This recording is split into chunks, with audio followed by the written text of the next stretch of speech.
गौतम बुद्ध की शिक्षाप्रद कहानी। जीवन का असली आनंद क्या है। नमस्कार दोस्तों, स्वागत है आज आपका फिर से जीवन बदल देने वाली एक और ज्ञान से भरी बुद्धा इंस्पिरेशनल स्टोरी में। आज की ये कहानी जीवन की तमाम छोटी बड़ी तमाम तरह की समस्याओं से परेशान इंसान को समाधान देगी। Buddha moral story. एक किसान अपने गांव की परेशानियों से बहुत दुखी था। किसी ने उसे अपने दुखों के निवारण के लिए बुद्ध की शरण में जाने को कहा। जो कुछ दिनों के लिए यहां से कुछ दूर एक गांव में आया है, वह निश्चय ही तुम्हारे सब दुखों का निवारण करेगा। यह सुनकर किसान बड़ी इच्छा से बुद्ध की शरण में गया, यह सोचकर कि बुद्ध उसे उसकी समस्याओं, मानसिक पीड़ा, तनाव और दुखों से मुक्ति दिलाएंगे। वह बुद्ध के पास पहुंचा। उसने बुद्ध से कहा कि हे बुद्ध, मैं एक किसान हूं, मुझे खेती करना पसंद है, लेकिन बारिश कभी भी पर्याप्त नहीं होती और मेरी फसलें बर्बाद हो जाती हैं। पिछले साल मेरे पास खाने के लिए कुछ नहीं था और इस साल भी अत्यधिक बारिश के कारण फसल को बहुत नुकसान हुआ। मेरे पास खाने के लिए पर्याप्त भोजन नहीं है। किसान ने कहा, मैं शादीशुदा हूं, मेरी पत्नी मेरा ख्याल रखती है, मैं उससे प्यार करता हूं, लेकिन कभी कभी वह मुझे बहुत परेशान करती है और घर में बहुत क्लेश हो जाता है, जिससे मुझे लगता है कि अच्छा होता अगर वह मेरी जिंदगी में नहीं आती। मेरे भी 2 बच्चे हैं। कभी कभी मेरे बच्चे भी मेरा अनादर और अवज्ञा करते हैं, मेरे निर्देशों का पालन नहीं करते। किसान लगातार बुद्ध को अपने दुखमय जीवन के बारे में ऐसी तमाम बातें बता रहा है। बुद्ध उस दुखी किसान की समस्या को ध्यान से सुनते रहे। अपनी जिंदगी की सारी परेशानियां बताने के बाद जब उन्हें राहत महसूस हुई तो वह चुप हो गए। अब उसके पास बताने के लिए कोई और समस्या नहीं बची थी। अब वह चुपचाप बैठकर बुद्ध की ओर देख रहा था और अपनी समस्या का समाधान पाने के लिए बुद्ध के उत्तर की प्रतीक्षा कर रहा था। लेकिन बुद्ध चुप थे।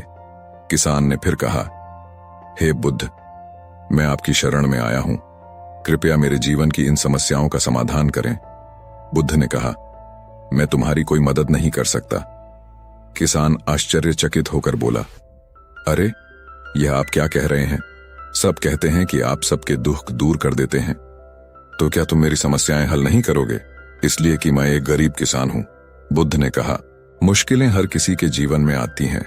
जीवन में दुख और परेशानियां आना स्वाभाविक है। व्यक्ति के जीवन में अक्सर उसके कर्मों के अनुसार परिस्थितियां बदलती रहती हैं, जिससे सुख, दुख, निराशा और क्रोध आता है। नए रिश्तों का बनना, पुराने रिश्तों का बिगड़ना, रिश्तों में मिठास और कड़वाहट, ये सब सामान्य है।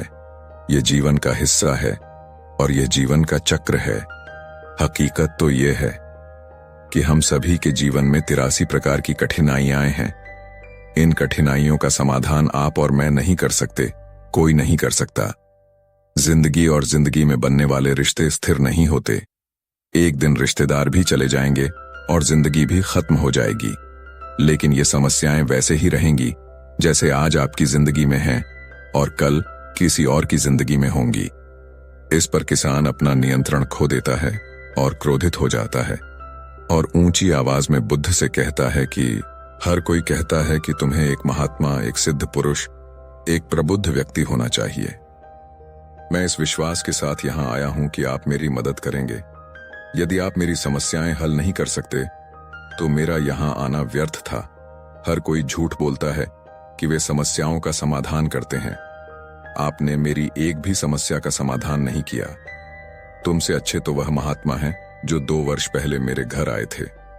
उन्होंने मेरे लिए यज्ञ कराया, दान दक्षिणा दिलवाई और मेरे मन को असीम शांति मिली। कुछ सुख भी बढ़े और कुछ दुख भी कम हुए। लेकिन तुमने मेरी कोई भी समस्या हल नहीं की। तुमने मुझे सीधे तौर पर मना कर दिया। बुद्ध ने कहा, क्या वह सब करने से जीवन के सारे दुख समाप्त हो गए? इतना कुछ करने के बाद भी अब आप इतने परेशान क्यों हैं? अब आप पहले से भी ज्यादा दुखों से घिर गए हैं। तात्पर्य यह है कि जीवन में दुख कभी समाप्त नहीं होते। किसान बोला, तो क्या मैं मान लूं कि तुम मेरी मदद नहीं कर सकते? यदि आप ऐसी छोटी छोटी बातों का समाधान नहीं कर सकते तो आपके उपदेशों का क्या लाभ?